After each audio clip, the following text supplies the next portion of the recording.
Consumer rights ఏవేవి ఉంటాయో చూద్దాం.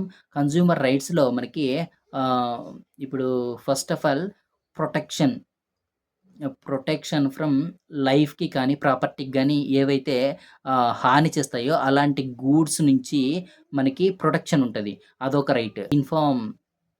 ఇన్ఫర్మేషన్ రైట్ ఉంటది.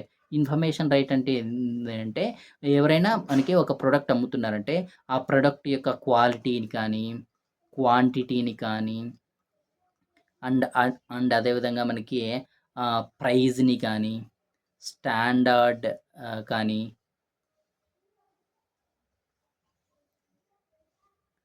ప్యూరిటీని కానీ, ఇవన్నిటిని మనకి ఇన్ఫార్మ్ జేయాలనమాట. ఎందుకు అన్‌ఫెయిర్ ట్రేడ్ ఏదైతే ఉందో దాన్ని నిర్మూలించడానికి మనకి ఈ రైట్ అనేది ఇంపార్టెంట్ అనమాట. ఓకేనా. ఫస్ట్‌దేమో ప్రొటెక్షన్ రైట్. సెకండ్‌దేమో మనకి ఇన్ఫర్మేషన్ రైట్.